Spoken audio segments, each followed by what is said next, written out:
Está começando um programa que consola, esclarece e educa.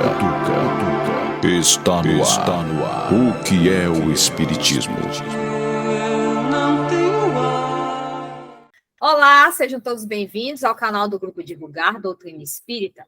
Eu sou Andréa dos Anjos e esse é o programa O que é o Espiritismo?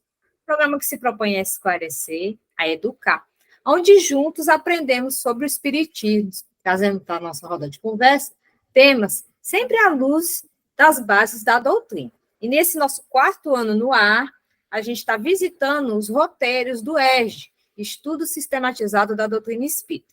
Esse estudo que é a porta de entrada segura para a gente aprender, começar a aprender sobre a doutrina espírita. E o tema que a gente vai estar conversando hoje é Allan Kardec, o professor, o codificador. E, lógico, para nos ajudar nessa tarefa, nossos companheiros do Grupo Divulgar. Seja muito bem-vindo, meu querido amigo Antônio Reinaldo. Que bom estar de novo aqui com vocês, é um prazer imenso a gente estar sempre trocando informações, aprendendo junto, e que os nossos internautas se deliciem com esse trabalho que a gente faz com muito amor e dedicação a todos vocês. E nosso amigo Raimundo Souza. Olá, pessoal. Sejam bem-vindos ao nosso canal do Divulgar Doutrina Espírita, onde nós buscamos fazer um trabalho de divulgação da doutrina. É o nosso trabalho, junto a vocês, dos esclarecimentos do que essa doutrina tem para nos ensinar. E tem muita coisa que a gente pode aprender nessa doutrina, viu? E hoje, quem pegou falta e vai ter a nota diminuída na média é a nossa amiga Isabela Martins. Mas está tudo bem com ela. Semana passada foi Reinaldo, ele já sabe que pegou falta. E a média vai dar baixada, mas ele vai correr atrás para poder se alinhar e agora vai ser Isabela. Recuperar o tempo perdido. E aproveitando que a gente está no começo do programa, os recadinhos do coração. Para você que não é inscrito, se inscreva, marque o sininho para toda vez que tiver vídeo novo você ser avisado, não só desse programa, mas dos outros que a gente posta semanalmente, com conteúdo, estudo da doutrina, e também nas nossas redes sociais. A gente sempre está colocando os posts falando de quando os vídeos estão sendo postados, tudo organizado em playlist, para você assistir quantas vezes sentir necessidade, nos ajudando, compartilhando com seus amigos, com quem você acha que esse conteúdo possa ajudar de alguma forma. A gente agradece muito aos mais de 2.500 inscritos no nosso canal, e que é uma responsabilidade, e a gente agradece muito a confiança. E participe, mande a sua mensagem, mande a sua dúvida, aproveita que a gente está visitando esse conteúdo do ERG, que a gente corre atrás e ajuda você a entender mais sobre essa doutrina tão libertadora. A gente vai ouvir agora um momento de reflexão e já que a gente volta. Ouça agora, momento de reflexão.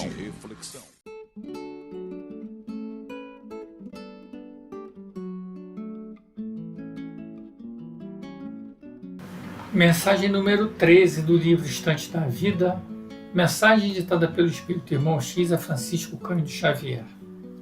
Título da mensagem: Perto de Deus. Entre a alma prestes a reencarnar na Terra e o mensageiro divino, travou-se expressivo diálogo. Anjo bom, disse ela, fiz inúmeras romagens no mundo. Cansei-me de prazeres envenenados e posses inúteis. Se posso pedir algo, desejaria colocar-me em serviço perto de Deus, embora deva achar-me entre os homens. Sabes efetivamente a que aspiras? Que responsabilidade procuras? Replicou o interpelado. Quando falham aqueles que servem a vida perto de Deus, a obra da vida em torno deles é perturbada nos mais íntimos mecanismos. Por misericórdia, anjo amigo, dar-me-ás instruções. Conseguirás aceitá-las? Assim espero, com o amparo do Senhor. O céu, então, conceder-te-á o que solicitas. Posso informar-me quanto ao trabalho que me aguarda? Porque estarás mais perto de Deus, conquanto entre os homens, recolherás do homem o tratamento que eles habitualmente dão a Deus. Como assim? Amarás com todas as fibras de teu espírito, mas ninguém conhecerá nem te avaliará as reservas de ternura. Viverás abençoando e servindo, como se carregasses no próprio peito a suprema felicidade e o desespero supremo. Nunca te fartarás de dar, e os que te cercarem jamais se fartarão de exigir. Que mais? Dar-te-ão no mundo um nome bendito, como se faz com o Pai Celestial. Contudo, como se faz igualmente até hoje na terra com todo misericordioso, reclamar-se-á tudo de ti, sem que se te dê alguma coisa. Embora detendo o direito de fugir à luz do primeiro lugar nas assembleias humanas, estarás na sombra do último. Nutrirás as criaturas queridas com a essência do próprio sangue. No entanto, serás apartada geralmente de todas elas, como se o mundo esmerasse em te apunhalar o coração. Muitas vezes, serás obrigado a sorrir, engolindo as próprias lágrimas, e conhecerás a verdade com a obrigação de respeitar a mentira. Conquanto venhas a residir no regozijo do culto da vizinhança de Deus, respirarás no fogo invisível do sofrimento. Que mais? Adornarás as outras criaturas para que brilhem nos salões da beleza ou nos torneios da inteligência. Entretanto, raras te guardarão na memória quando erguidas no fausto do poder ou ao delírio da fama. Produzirás no encanto da paz, todavia, quando os homens se inclinem à guerra, serás impotente para afastar-lhes o impulso homicida. Por isso mesmo, debalde chorarás quando se decidirem ao extermínio uns dos outros, uma vez que te acharás perto do Todo-Sábio, e por enquanto, o Todo-Sábio é o grande anônimo entre os povos da terra. Que mais? Todas as profissões no planeta são honorificadas com salários correspondentes às tarefas executadas. Mas o teu ofício, porque estejas em mais íntima associação com o Eterno e para que não comprometas a obra da providência divina, não terá compensações amoedadas. Outros ceareiros da vinha terrestre serão beneficiados com a determinação de horários especiais. Contudo, já que o Supremo Pai serve dia e noite, não disporás de ocasiões para descanso certo, porque o amor te colocará em permanente vigília. Não medirás sacrifício para auxiliar, com o absoluto esquecimento de ti. No entanto, verás teu carinho e abnegação apelidados quase sempre por fanatismo e loucura. Zelarás pelos outros, mas os outros muito dificilmente se lembrarão de zelar por ti. Farás o pão dos entes amados. Na maioria das circunstâncias, porém, serás a última pessoa a servir-se dos restos da mesa, e quando o repouso felicite aquele que te consumirem as horas, velarás noite adentro, sozinha e esquecida, entre a prece e a aflição. Espiritualmente viverás mais perto de Deus, e em razão disso, terás por dever agir com o ilimitado amor com que Deus ama. Anjo bom, disse a alma em pranto de emoção e esperança, que missão será essa? O emissário divino endereçou-lhe profundo olhar e respondeu num gesto de bênção: serás mãe.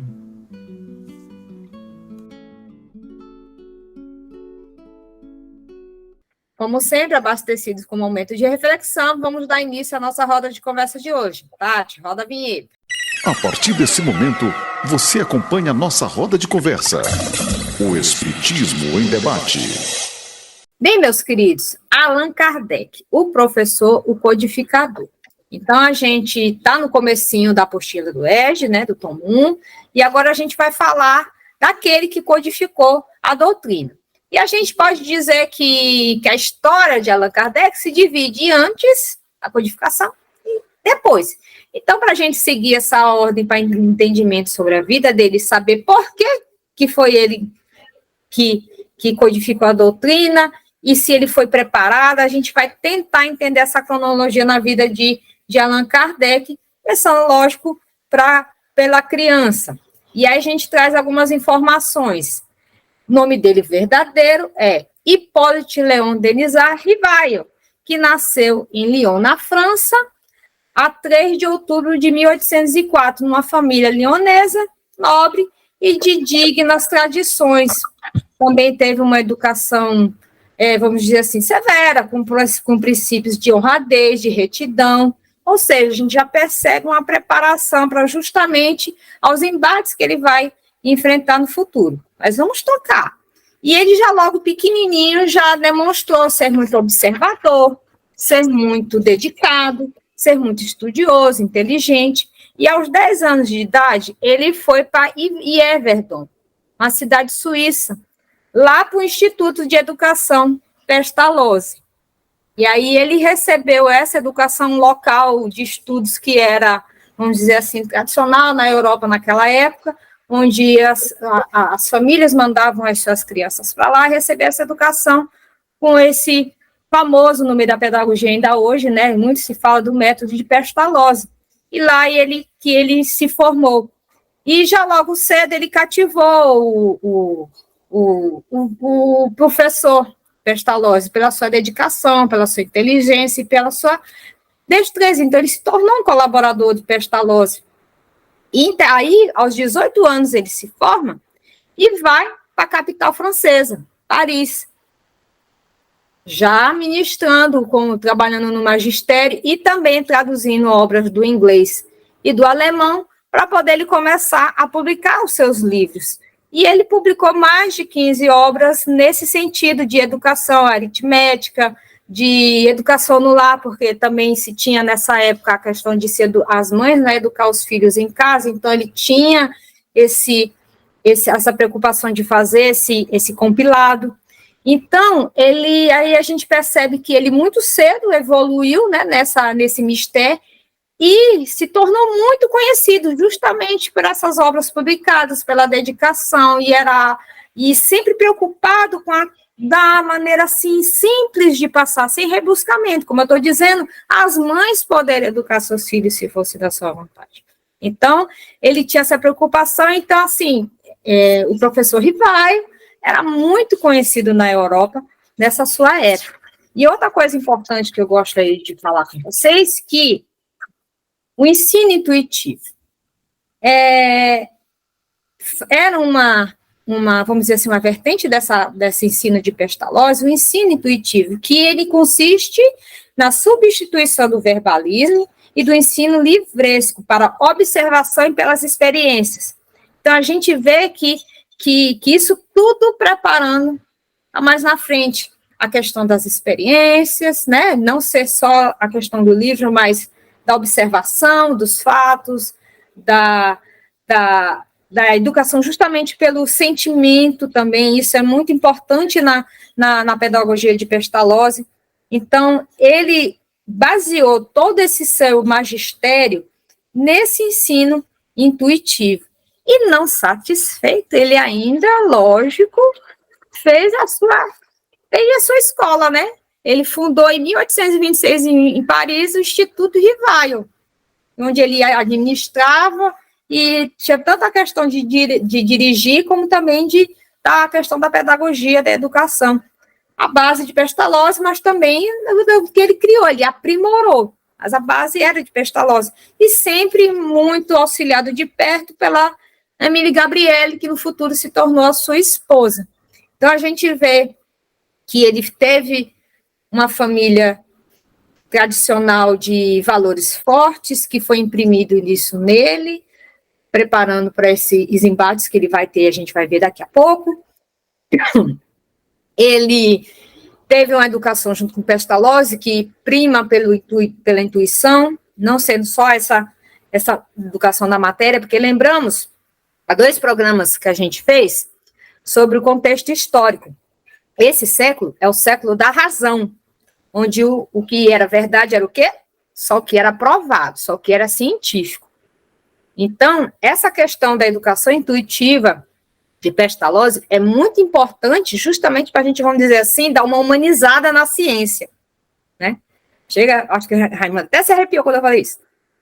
Dessa humanizada na ciência, porque era muito... Tem como provar? Não, então não é verdade. O extremo oposto, que era só a visão da igreja, né? Então, é muito importante esse detalhe que fique bem marcado na nossa mente, na sequência do programa, que a gente vai entender o porquê da importância disso. E aí, meus amigos, o que vocês querem me ajudar a falar sobre essa primeira fase de Rivaio? É que ele também, aos 14 anos, 14, 15 anos, ele já substituía o mestre, né? Dando aula, né? Dando aula. Tal era a inteligência desse cidadãozinho, né? Na época, que ele tinha essa capacidade já de instruir. Na falta do mestre, ele tomava conta da sala de aula e ali ele falava com desenvoltura e mostrando, né, o grande conhecimento que já tinha esse espírito. Reinaldo, mais alguma coisa dessa primeira fase? Eu acho que já foi bem esclarecido sobre o preparo que Rivaio foi feito em todos os momentos. Apesar de ter um preparo anterior, né, que a gente não pode deixar para trás, né, ele já foi preparado no mundo espiritual para essa tarefa. Isso é uma coisa que tem que ficar claro para a gente, que a gente, quando renasce, a gente já traz algumas tarefas que devemos cumprir, né? É o gênero das provas, né? Que a gente pode falar em outro momento. Então, ele já sabia, mais ou menos, ele já foi preparado para isso. E ele chegou aqui, né? Se preparou aqui nos estudos para que ele cumprisse essa tarefa bem cumprida. Então, todo esse preparo, toda essa dissertação que a André fez, complementado por Raimundo, foi o que? A preparação para que ele começasse a tarefa no momento oportuno, na hora que chegou. E a gente vê uma coisa interessante nisso aí, que a gente vê que ele passou um bom tempo, a grande maioria, mais de 2/3 da sua vida, só se preparando para cumprir essa tarefa. Que ele cumpriu num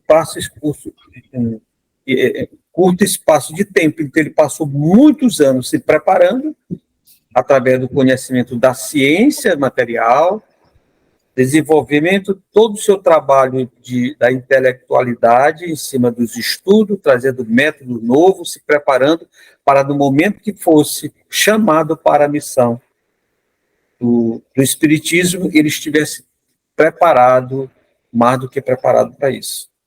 Interessante, Reinaldo, porque o método do Pestalozzi era intuitivo, né? Uhum, isso. Intuitivo, já preparando a pessoa, né? A pessoa a trabalhar com desenvolver essa parte nele, né? Isso, já desenvolver, né? Porque ele não era médio, né? Mais na frente, não. Mais na frente, André vai dizer isso aí, que ele não era médio.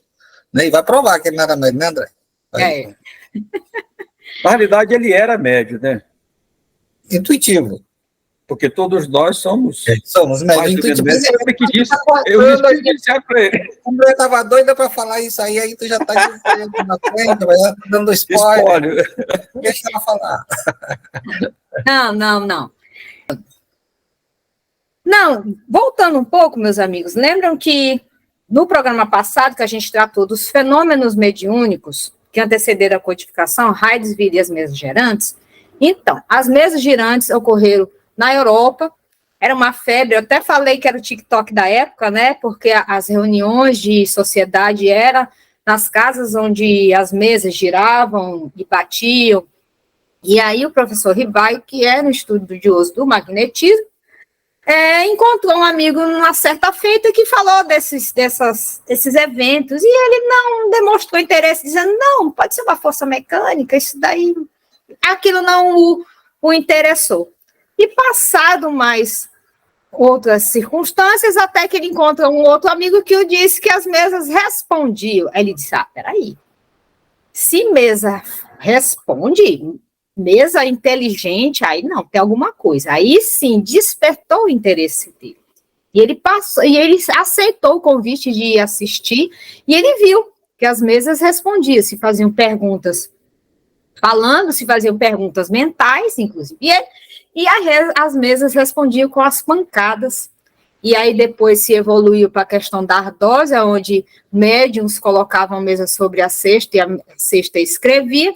Então ele passou a se tornar assíduo a essas reuniões, não com a curiosidade que existia na sociedade, que era só futilidade, que era só diversão, mas não, ele queria estudar, porque ele disse, olha, todo efeito tem uma causa. E ele queria saber que causa era aquela para aquele fenômeno, porque se a mesa respondia, como assim algo inerte pensar? E aí que ele se debruçou para estudar seriamente. E aí, depois dessa introdução, eu vou pedir para o meu amigo Reinaldo nos falar como chegou a missão aos braços do professor Rivaio, como ele se descobriu dessa questão de que ele iria codificar a doutrina, como isto caiu no colo dessa pessoa. Na realidade, a missão de Kardec foi uma missão muito bem preparada. O seu Hippolyte Léon Denisard Rivail, o Allan Kardec, né? Ele conheceu, foi a primeira vez que ele viu as mesas girantes, ele viu falar, na realidade, foi em 1854, que André já deu aí uma informação sobre essa situação. Ele conheceu em 1964 através desses amigos deles que começaram a falar, que já tinham participado de todo esse movimento. E aí, ele, no primeiro momento, como já foi falado, ele não se interessou, não deu importância. No segundo momento, quando falaram que as mesas estavam falando, aí eu digo, epa, tem alguma coisa errada, eu preciso entender que isso. Porque mesa falar já é uma coisa, movimentar, tudo bem, mas falar... E aí ele teve a curiosidade de buscar saber. Então, a missão de Allan Kardec foi uma missão grandiosa, né? Grandiosa, e essas mesas girantes, esse movimento que começou a acontecer na Europa toda, mas principalmente na França, abriu as portas, abriu o caminho para o espiritismo. Foi o começo, foi o despertar para ele, para essa missão importante que ele tinha de organizar essa doutrina. Ele a grande voz do Consolador prometido, que Jesus prometeu esse Consolador para nós, e coube a ele essa difícil, não foi fácil, e complexa missão de construir esse edifício que estava desmoronado da fé. Como o André falou, nós vivíamos na época que o que não se provava não tinha validade. Então, coube a ele fazer essa reconstrução da crença, reconduzindo o Evangelho de Jesus aos corações, com explicações claras, trazendo a lição do Cristo para que a gente compreendesse, voltasse a compreender e compreendesse o que Jesus nos diz. Porque se nós formos ler o Evangelho de Jesus, assim, de uma maneira simplesmente por leitura, tem várias situações que é complexo, é difícil de entendimento. E ele, através desta missão de codificar, de organizar essa doutrina, ele traz o Evangelho de Jesus com uma clareza muito grande para esse entendimento. Todo esse conhecimento que já foi colocado, de educador, de físico, de magnetizador, ele tinha um conhecimento muito grande. Ele apagou a si mesmo. Ele se escondeu no sentido de eu não quero apresentar essa doutrina como algo que se vincule ao meu nome de uma pessoa, digamos, famosa na época. Por isso que ele usou esse nome, essa alcunha de Allan Kardec.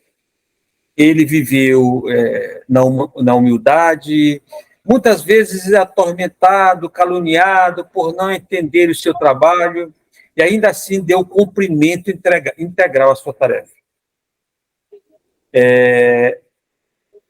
Que essa tarefa hoje, essa doutrina espírita, hoje, ela abriga milhões de pessoas no mundo inteiro. Milhões de seguidores da doutrina espírita hoje são consolados por essa tarefa, essa missão que ele vem cumprir com primazia. Ele era uma pessoa dotada de uma vasta cultura e capacidade de síntese. Ele conseguia sintetizar as coisas com muito discernimento e com muita clareza. além de ele ter uma extraordinária força de vontade e dedicação, ele se dedicava grandemente a essa tarefa. Ele foi o missionário dessa revelação, que ele compilou e divulgou as bases da doutrina, além dos livros. Ele passava noites estudando, preparando, escrevendo. Então, ele teve uma missão grandiosa.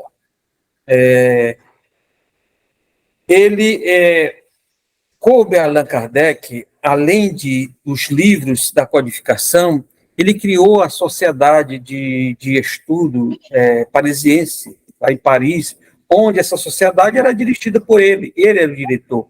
Ele, enquanto ele viveu, ele dirigia essa sociedade, além da Revista Espírita. Ele tinha um vasto conhecimento doutrinário que lhe causou vários anos de trabalho e sacrifício da própria saúde. Então, Kardec adoeceu pela dedicação que lhe dava essa doutrina. Então, a missão dele, se a gente olhar, foi uma missão grandiosa. Ele foi preparado, como já falamos anteriormente, no mundo espiritual para cumprir essa tarefa. E quando ele chegou aqui, preparou muito mais ainda. Allan Kardec, em 31 de março de 1869, deixou implantado entre os homens a era espírita cristã, que irreveravelmente vai se desdobrando por toda a Terra. Então, cada dia mais essa doutrina se expande, cada dia mais a missão de Kardec é conhecida com a missão e um missionário que foi preparado pelo Cristo para trazer o Consolador e abrir a porta do Evangelho de Jesus para que toda a humanidade tenha conhecimento desta doutrina maravilhosa, que é a doutrina de Jesus, que o Espiritismo não é nada mais do que a doutrina de Jesus. Allan Kardec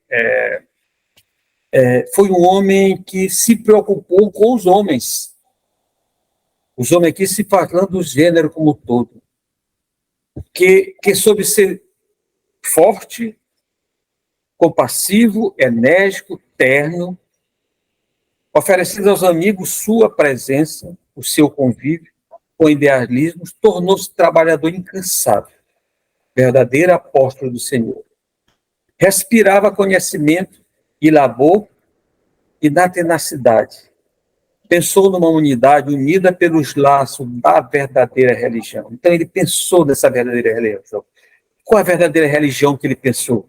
Fraternidade e amor. Fraternidade e amor. Foi esse o pensamento desse educador.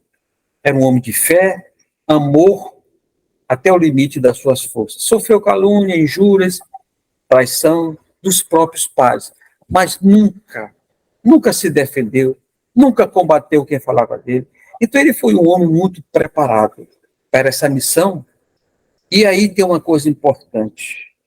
As grandes missões são dadas aos grandes homens. Porque Deus não entrega o comando do seu exército para um general inexperiente. E assim Deus fez.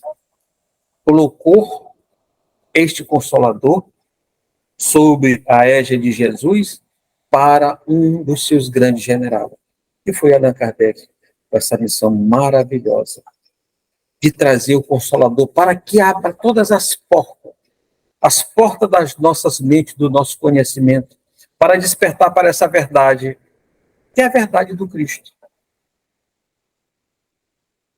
Eu acho que é a missão desse cidadão.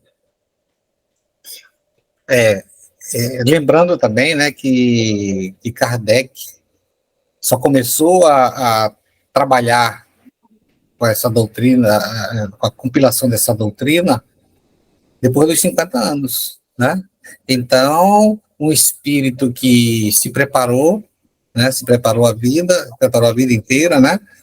Tanto intelectualmente como moralmente, porque, inclusive, a gente tem que lembrar, Reinaldo, que o escritor Hippolyte Léon Denis Arrivai, ele publicou vários livros como a Andréa falou, referente à educação, né? A educação. Como Kardec, ele publicou o Pentateuco, né? Os 5 livros do Espiritismo, base do Espiritismo, mas ele nunca viveu do benefício financeiro da doutrina espírita. Verdade. Né? Ele nunca viveu esse benefício da doutrina espírita. Tal a honradez desse espírito. E isso vem também acontecendo por toda a doutrina, né, que os centros espíritas são todos, né, de utilidade pública, né, para servir as pessoas. Não tem pagamento para o presidente do centro espírita, né? Tem que deixar isso bem claro, né? As arrecadações que se fazem dentro dos centros espíritas através das vendas dos livros é para auxiliar o próximo, não é isso? É um legado de Kardec, né? E tudo que acontece no centro espírita é de graça, nada se paga lá. Isso. Porque vem do que a doutrina, do que Kardec colocou como princípio da doutrina, não é isso? Você fazer o bem ao próximo. E também tem que lembrar, né, que ele teve uma esposa, né? Amélie Gabriele, que era uma pessoa mais velha que ele, 9 anos mais velha, não é isso? 9 anos mais velha que ele, e deu todo o suporte para ele, inclusive nos momentos mais difíceis, né? Mais difíceis, porque quando, como a Andréa falou, ele tinha um instituto, uma escola particular, e essa escola particular veio à falência, né? Porque ele tinha um sócio, que era o próprio tio, né? Que, de uma maneira não muito boa, não foi um bom administrador. Cometeu um erro, né? E a escola foi à falência, né? Mas ele pegou esse dinheiro da venda da escola, que ele vendeu a escola, né? E fez uma aplicação. E dessa aplicação ele conseguiu sobreviver, né? Viver com a ajuda da Amélie, né? Uma pessoa experiente e que estava ali para ajudar. Certo? E outra coisa também, né, que as pessoas importantes, como a Andréia disse, que era o Charlotti, né? O Charlotti foi o cara que levou Kardec às primeiras manifestações espíritas, né? E apresentou também a Kardec na casa da senhora Roger, né? As primeiras manifestações espíritas também na casa da senhora como é que é o nome dela? Pela Maison, né? Pela Maison. Então, ali foi o princípio, né? O princípio das comunicações e o princípio dos estudos de Kardec para que a gente tivesse essa doutrina consoladora que a gente segue hoje. Com relação à missão, eu queria fazer um pequeno comentário do questionamento do professor Rivaio ao Espírito de Verdade, em 1856, quando ele, através da média Aline, ele invoca, né, o Espírito de Verdade e pergunta, porque vários espíritos estavam falando dessa missão dele, né, e ele questiona se isso era verdade, e eu só queria ler um pequeno trecho da resposta do Espírito de Verdade, onde ele diz assim: confirmo o que te foi dito, mas recomendo-te muita discrição se quiseres sair bem. Tomarás mais tarde conhecimento de coisas que ora te surpreende. Não esqueças que podes triunfar, mas também podes falir. Neste último caso, outros te substituiria. Portanto, os desígnios de Deus não assentam sobre a cabeça do homem. Então, a gente vê que pela resposta do Espírito de Verdade, que ele chama essa atenção que a doutrina é dos espíritos, que ele foi chamado para essa missão, mas que se ele falisse, outro viria, porque os desígnios de Deus teriam que correr, porque ela não pertencia a um homem, e sim a Deus e aos seus mensageiros, e que ele iria enfrentar essas adversidades, como o Reinaldo falou, ser traído, caluniado, porque, como eu falei no começo, ele era um professor respeitadíssimo, né, no meio científico, e todas as portas se fecharam para ele quando ele apresentou a doutrina. Foi tido como louco. Então, isso tudo, aquela base forte que ele recebeu na família, de honradez, de retidão, se fez presente nesses momentos, e a advertência do Espírito de verdade, que ele iria passar por tudo isso, mas que eles estariam do lado dele. Então, que ele se mantesse firme, e ele se manteve firme e reto, tanto é que 10 anos depois ele faz menção a essa mensagem, dizendo que isso tudo que foi dito aconteceu, mas que ele estava feliz porque as luzes da doutrina se derramavam sobre a humanidade, fazendo bem em tantas pessoas. E aí, algum comentário para a gente fechar sobre a missão dele? E a seriedade, né? A seriedade da doutrina, né? Da doutrina, sim, porque começou, como eu falei, né? Na casa da família Boldin, né? Na família Boldin, as médiuns que passavam as mensagens para Kardec era a Julie e a Caroline, né? Adolescentes, de crianças, né? Eram crianças ainda. E a seriedade é que as mensagens eram passadas pelas médiuns que não tinham idade para ter uma vivência, né, daquilo que elas estavam falando, e nem conhecimento também científico para poder falar sobre todos os assuntos, né? E ali elas davam as comunicações, né, que foram compiladas por ele, né? Tal a seriedade, né? Porque não eram espíritos, não era a pessoa, não era a pessoa que estava dando a informação, e sim uma comunicação dos espíritos através dessas duas médiuns que eram crianças ainda. Sim.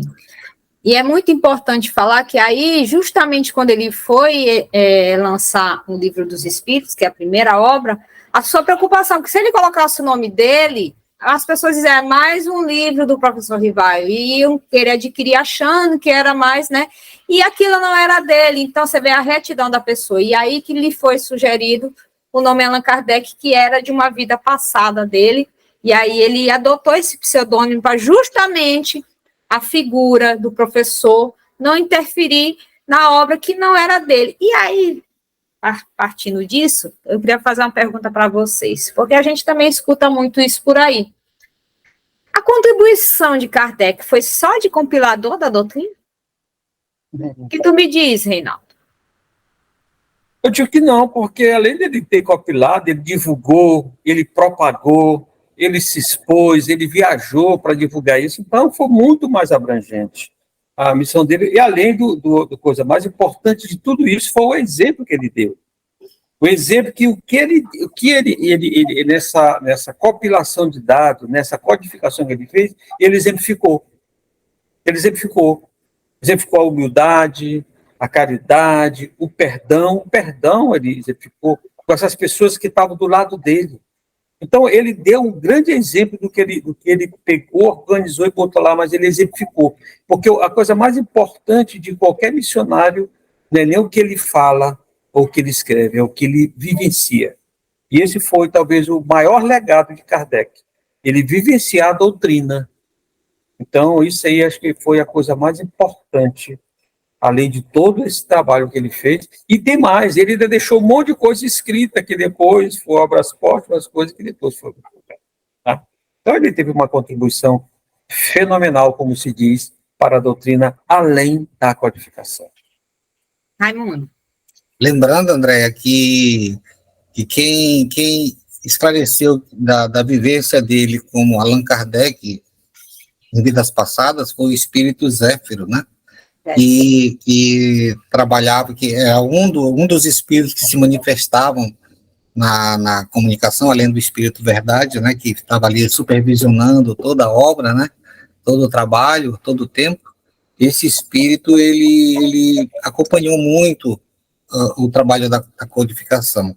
E em algum momento ele disse, né, que o professor Rivai, ele tinha sido, numa vida passada, um druida, né, um sacerdote, um druida que se chamava Kardec, né, Kardec. E daí ele adotou esse pseudônimo, né, de Kardec para separar a obra do Espiritismo das obras de educação que o professor havia lançado anteriormente, certo?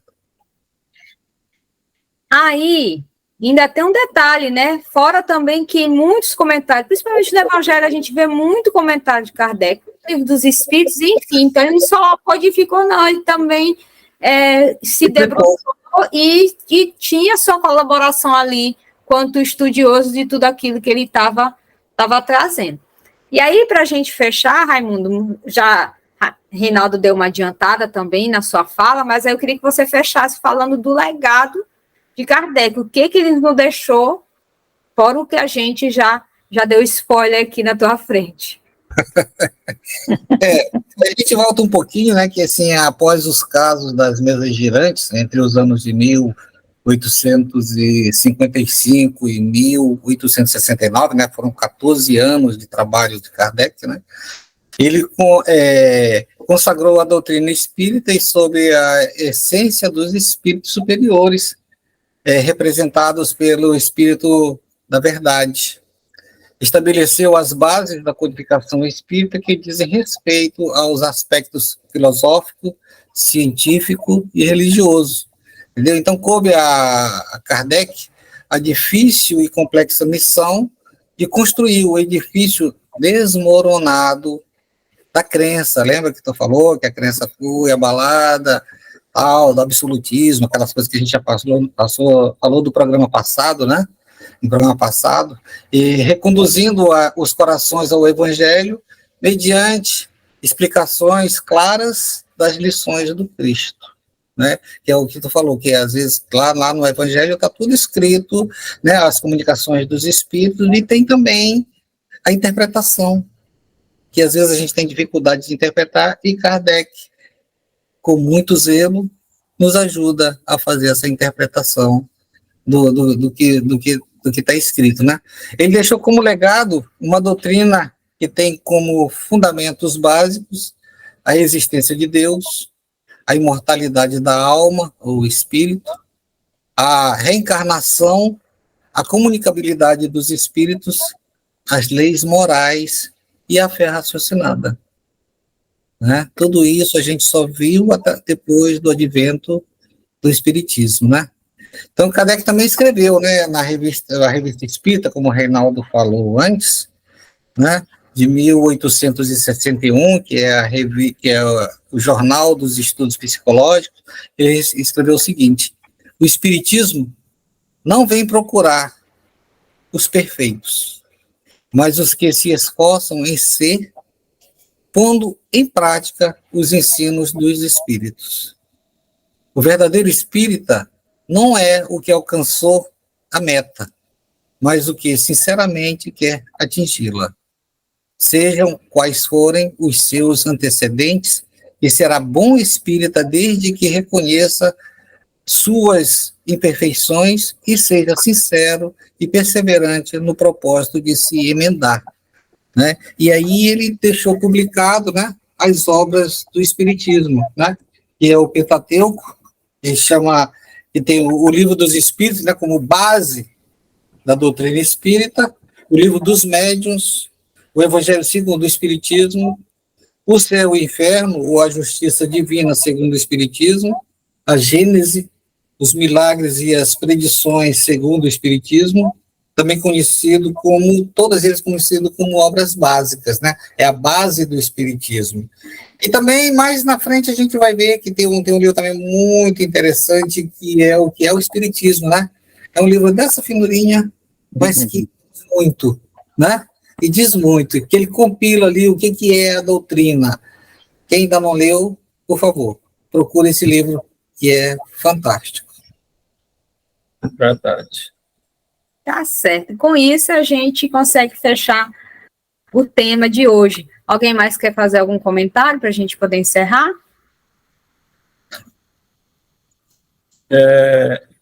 Eu só acho que realmente a missão de Kardec foi uma missão muito importante na Terra. E que, como disse Jesus, que esse Consolador viria para nos lembrar do que ele nos disse e trazer coisas novas. E até hoje, essa doutrina, ela vem cumprindo esse ensinamento de Jesus, essa informação que Jesus deu, essa promessa que Jesus fez para todos nós. E a doutrina espírita vem cumprindo, lembrando através dos ensinos dos espíritos a proposta do Evangelho de Jesus, que Jesus exemplificou, que Jesus falou aqui para a gente quando ele esteve aqui conosco, vem trazer coisas, eu não digo coisas novas, mas vem trazer coisas diferentes, vem falar da reencarnação de uma maneira muito tranquila, mostrando realmente a justiça de Deus através da reencarnação. A justiça de Deus fica muito clara, falar da comunicabilidade do espírito, mostrar que nós não estamos dissociados do mundo espiritual, que é o mundo verdadeiro, o mundo primitivo, onde é a nossa casa principal. Mostrar que nós estamos interrelacionados e que o mundo aqui digamos, é uma cópia do mundo espiritual. E quando nós desencarnarmos, nós não vamos ficar na ociosidade. Nós trabalhamos, estudamos, nos preparando para as novas jornadas. Porque Deus, como Jesus disse, meu Pai é Deus de trabalho, eu também trabalho. Todos nós vamos trabalhar. Porque se Deus, Jesus, todo mundo trabalha, porque nós vamos desencarnar e ficar na ociosidade. Então, essa doutrina abre esse leque de possibilidade, de oportunidade, de nós aprendermos e sabermos uma coisa muito importante, que hoje eu estou preparando o meu futuro. Se eu quero ter um futuro melhor, eu preciso trabalhar hoje o meu presente. Eu preciso, no meu presente, buscar essa melhoria através das conquistas das virtudes necessárias da humildade, a caridade, o perdão, solidariedade, fraternidade, paciência, tolerância e aí por diante. Eu preciso trabalhar isso no dia a dia. E para que eu faça esse trabalho, eu preciso me conhecer. E isso que a doutrina traz para todos nós. Essa missão de Kardec, esse trabalho de Kardec, é fundamental para esse despertar. E todos nós, que a humanidade precisa ter esse despertar para que o nosso mundo se transforme num mundo melhor. Eu acho que é isso tudo isso é o que Kardec trouxe para nós. Raimundo?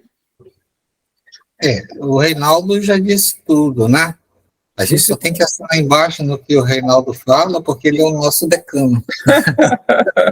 E só uma última linha da fala do nosso decano. Eu encerro dizendo que Kardec desencarnou a 31 de março de 1869 uma enfermidade do coração, que ele tinha, que exigia repouso, era o que ele menos tinha. Ele mais trabalhava do que nunca, e aí ele desencarnou. Só para a gente fechar o conteúdo de hoje. Agradecendo, lógico, aos meus queridos parceiros, Reinaldo. Muito obrigado, mais uma vez. Obrigado aos nossos seguidores, que eles continuem nos prestigiando, porque nós fazemos esse trabalho com muito carinho e é para eles.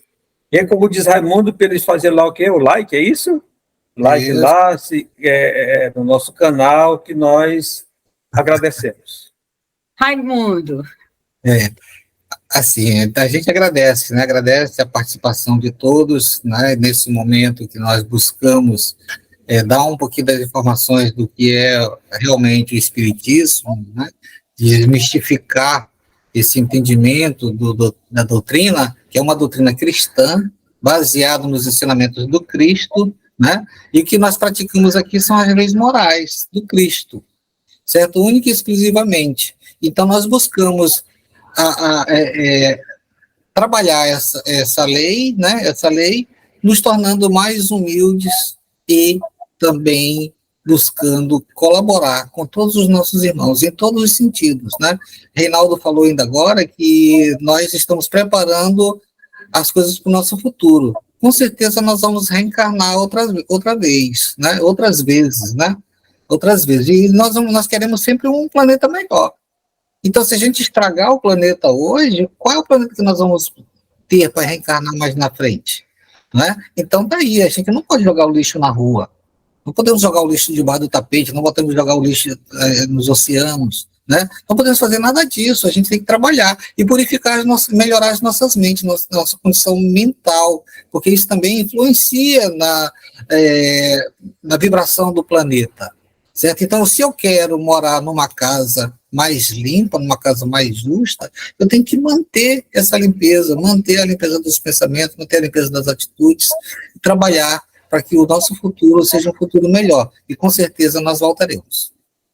Como bem Raimundo falou, somos herdeiros de nós mesmos. Então a gente prepara o nosso futuro hoje. Como é que a gente quer? Então a gente tem que pensar nisso agora, já passou.